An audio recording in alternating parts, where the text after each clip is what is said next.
ngayon naman mapapag-usapan natin ang first ever Philippine Collegiate Peace Debates Competition na mangyayari this September 16. And for that, makakakwentuhan natin si Colonel Gerardo Zamudio, ang Chief ng Public Affairs Division of the Armed Forces of the Philippines, si Ira Gail Zamudio, si Mikey De Vega, Paulo Rafael Franco, and Rafael Luis Camposagado. Magandang umaga. Magandang umaga. Magandang umaga, Carla. So this is the first ever competition of this kind na mangyayari, and this will be on Monday. So what inspired you to make this event? Actually po, Miss Carla, itong event po na ito is done in partnership with the Armed Forces of the Philippines. So sa katotohanan po, sila po yung nag-isip ng ganitong klaseng proyekto at kami lamang po yung katuwang na youth organization for this project. Okay. So sila po yung nakaisip ng idea na maybe it's about time that we engage the youth more about these kinds of issues, about national peace and security issues. So anong schools yung magpa-participate dito? So dito po sa debate na to, we invited the top 20 debate institutions in the Philippines, which we based on the last two national debate tournaments last year. So kasama po dito ang Ateneo de Manila University, UP Diliman, UST, FEU. We have actually 10 universities inside Manila. And then outside Manila naman po, we also have 10. So Ateneo de Naga, Ateneo de Cagayan, UP Visayas, UP Cebu, and so on and so forth. So marami naman po, top 20. Okay, so can you tell us a bit more about the format of the competition? So the competition is going to be in the Asians format. So basically, what that means is in each round, there are two teams, government and opposition. So 3 speakers in each team, so 6 speakers all in all. And the topic for the debate is usually issues about peace. Okay. So ano naman yung mga preparations na ginawa ninyo? We were doing this in partnership with AFP. So what we did as LaSalle Debate Society was to contact all of these partner organizations, since we always compete with them in national and regional tournaments anyway. So they are essentially our friends. So contacting, and then we also organized the motion. So we will be providing the adjudication core. After that, generally the preparation for the whole tournament. Then what the AFP specifically gave us was the whole logistic support. It was very, very easy for us actually to host this event because most of the running type of preparation was done by AFP. So we're very thankful actually. Okay. So ano naman, Rafael naman, in light of yung mga nangyayari sa ating bansa ngayon, ano naman yung magiging significance nitong event na ito? Alam naman ho natin na maraming mga pangyayari ngayon tulad ng mga kaguluhan po sa Mindanao, no? At maraming mga epekto ito sa mga bagay tulad ng ekonomiya. Nangarap po kami na magiging isang ehemplo po itong Philippine Collegiate Peace Debates. Hindi lang po para sa mga kabataan, kundi para sa mga organisasyon din na yun. Para malaman po lahat, malala na mahalagang diplomasya pagdating sa pag-aayos ng ganitong mga problema. Para masiguraduhan natin na alam natin lahat ng nangyayari at may mararating tayong mapayapang sa kung ano man ang mga problema natin. Okay. Colonel, ano yung mga partners, sino yung mga magiging partners ninyo para sa event na ito? Dito, ang principal nating sponsor dito ay ang LaSalle. Okay. And yung konsepto ng implementation nito ay nagagaling sa kanila.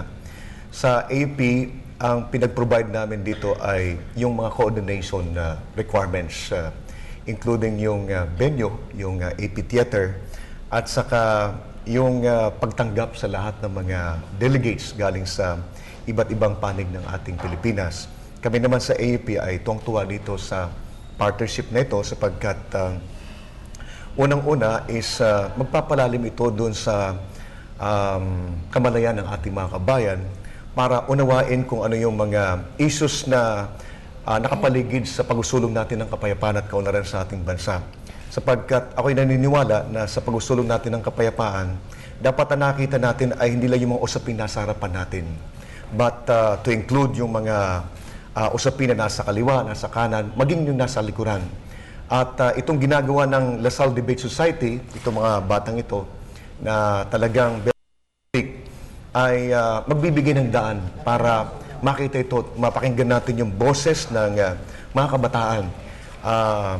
Remember na itong activity na ito ay sasalihan ng top 20 debating institutions all over the country.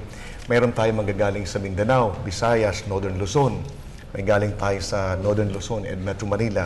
So alam namin na itong pag-uusapan dito ay mapapakinggan ng ating mga kabayan through the facility po ng PTB4 na nag-provide sa atin ng 2 oras. At saka all out ang support dito ng PTB4. And then they are also planning, nung Friday, nag-usap kami ng Debate Society, they're planning to come up with parang white paper. Yung outcome noong pag-uusapan, isi-synthesize nila ito. And then ilalagay nila ito sa isang komprehensibong report na bibigyan nila ang Malacanang, bibigyan nila ang Congress, kami sa Department of National Defense, maging yung Department of Education, Culture and Sports. Okay, so parang napakaganda talaga nitong event na ito kasi you can really discuss everything because there are delegates from all parts of the Philippines. So are you planning to make this an every year thing? Yes, actually yun naman po yung syempre hope namin for this event. So really doing our best para maging maganda tong pinakauna para sa mga susunod pang taon, suportahan kami uli ng mga naging katuwang namin dito. Okay, so tatanong ko naman, ano yung wika na ginagamit sa debate? Gagamitin ba ang Tagalog? Pure Tagalog ba dapat sa competition? Sa debate po na ito, English po ang aming gagamitin. Okay. Okay, so can we tell our audience a bit more? Kailan ba ito magaganap? Saan? Ano yung mga detalye nito? Yes, so ito pong first ever Philippine Collegiate Peace Debates ay magaganap sa Camp Aguinaldo, Quezon City ngayong September 14 to 16. So ang elimination rounds po, which is 5 rounds, will happen ngayong Saturday and Sunday, September 14 to 15. At ang semifinals naman po at ang finals ay magaganap ng September 16 sa AFP Theater sa Camp Aguinaldo din po sa Quezon City. So ang AFP Theater po, it seats about 1,200 students. So for that purpose, nang-imbita po kami ng mga estudyante dito sa Metro Manila. So kausap namin ng DepEd for this. So sa Grand Finals ay makakasama namin ang 1,200 na estudyante, so 800 na high school, 400 naman na university students. Okay, so sino naman ang magiging judges para sa competition?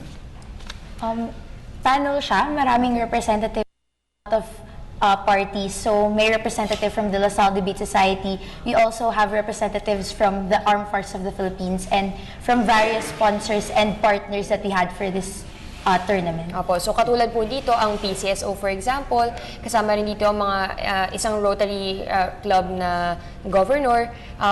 May mga kasama rin po kami na galing sa Peace Tech for example. So may mga tao po from the industry na feeling namin stakeholder talaga sa kapayapaan sa Pilipinas. So, Si General Manager natin, he's one of the Board of Judges. Okay, so we are expecting Si a General lot. Manager is going to participate as one of the Board of Judges. Okay. Ng PTB4 General Manager ng Opo. PTB4. At ngayon naman, sorry, hindi kasi ako masyadong familiar kung paano ba nag-work yung mga debate competitions. Meron na bang mga topics na nakaset para pag-usapan? Opo, meron na pong topics na nakaset, pero confidential po yun kasi yung mga bata po, malalaman nila, ay mga estudyante po, mga participants namin, malalaman nila ito or i-announce namin sa kanila 30 minutes before the debate. So, spontaneous dapat yung magiging debate nila. Pero, para naman po sa Grand Finals, mabibigyan finalists ng mga 4 hours to prepare for the debate. So, hindi po siya pre-announced motions. Okay. In light of the current situation in Zamboanga, tanungin ko naman kayo, Paolo and Rafael, ano yung gusto niyong sabihin tungkol dito sa nangyayari na to? Ukol nga dun sa issue po na yun, gusto nga po namin na mapakita po sa mga pinuno ng mga dalawang panig, sa MNLF, kina Nur Miswari, pati na po sa pamahalaan natin, na mahalaga nga na iwasan ho sana natin yung pakikipaglaban sa pamagitan lamang ng armas. Na kailangan po natin pag-usapan ho lahat ng mga pananaw, tsaka mga hinihiling ng bawat panig, di ba? Para mapayapa po ang marating nating na mga solusyon sa problema na ito. Okay. Para sa akin naman, tingin ko, kasi yung ating militar naman nandiyan naman talaga siya para masigurado na may kapayapaan. Tingin ko nga ang pagsugod ng militar natin ay madalas sa ating polisiya, last resort siya kung tinatawag. So sana, sa sitwasyon doon, hindi na siya sana mag-escalate na ma-force yung ating government to send more troops kasi ating alam naman na hindi lamang yung dalawang partido yung naapektuhan din yung mga taong mga nasa gitna, lalo na yung mga bata na namang kaalam-alam sa kaguluhan nangyayari. So sana hindi na siya mag-escalate at both sides sana come to a negotiation table and then talk it out. Okay, so mga boss, preview pa lang yan kung ano yung mapapag-usapan sa Monday. So siguro, Colonel, meron lang tayong final message para sa ating manonood or sana imbitahan rin natin sila? Sa amin sa AP, ang talagang gusto lang namin na ipaabot dito is yung aming pasasalamat sa sponsor natin, ang principal sponsor natin, ang LaSalle Debate Society for conceptualizing this project. Ito is very timely for the security situations in the country na kinakailangan is palakasin natin yung pagmamahal ng bawat Pilipino, no, ating pagkakaisa at yung pagnanais ng bawat mamayan na isulong natin ang kapayapaan. Sapagkat kami naniniwala sa AP na pag dumami itong mga partners na kagaya nito ay kakalat yung pagnanais ng bawat Pilipino na magkaroon tayo ng kapayapaan sa ating bansa. At yan magiging susi para magkaroon tayo ng kaunlaran sa bansang Pilipinas. Maraming salamat. Thank you, Ira. Do you have a final message? Nais po namin imbitahin ang ating mga nanonood ngayon na manood po nitong Philippine Collegiate Peace Debate. So, iniimbitahan po namin kayo sa Kapaginaldo. Kung may oras po kayo, pwede po kayong manood nung aming elimination rounds ngayong Saturday, Sunday sa GSC. At open naman po ito sa ating publiko. At kahit po sa Grand Finals, libre po ang pagpasok dito. Pwede po kayong pumunta ng AFP Theater. Magsisimula po ang programa ng 5 o'clock. So, pwede po kayong pumunta sa AFP Theater. At kung hindi naman po kayo makakapunta, pwede nyo rin po itong panoorin sa inyong mga telebisyon na i-air po sa PTV4 din. Okay, Mikey? Paolo and Rafael. Sa akin naman, nais ko pong magpasalamat sa mga naging katuwang namin. Bukod sa AFP, nagpapasalamat kami sa Department of Education dahil nagpadala nga sila ng napakaraming estudyante upang manood. At ito naman po talaga ang aming objective sa proyektong ito. Sana po marami pong mga tao ang lalong maintindihan ng mga issue na kinakaharap ng ating bansa pagdating sa seguridad at sa kapayapaan. Dahil mahalaga po na una, bago tayo makagawa ng mga opinion at ng mga solusyon, kailangan muna maintindihan natin kung ano yung mga nangyayari. At dahil nga maraming mga taong pupunta mula sa iba't ibang panig ng bansa para mag-debate, namin na yung iba't ibang perspective na kaya nilang dalhin sa diskurso ay napakahalaga. Kaya sana po manood po kayo. Okay, Rafael? Siguro panawagan na po sa mga estudyante sa sekundary, no? Kasi mahalaga ho na bago din tayo umakyat sa kolehiyo, no?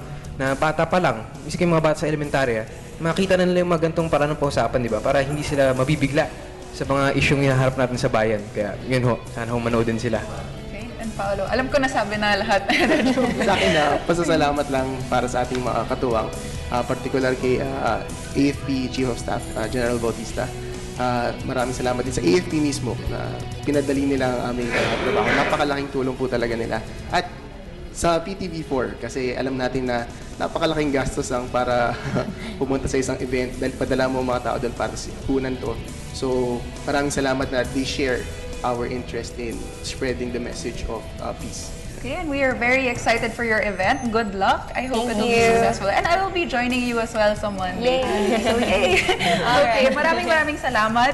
Once again, that was Colonel Gerardo Zamudio, ang Chief ng Public Affairs Division of the Armed Forces of the Philippines. Ira Gail Zamudio, Mikey De Paulo Rafael Franco, and Rafael Luis Campo Sagrado. Maraming salamat. Salamat.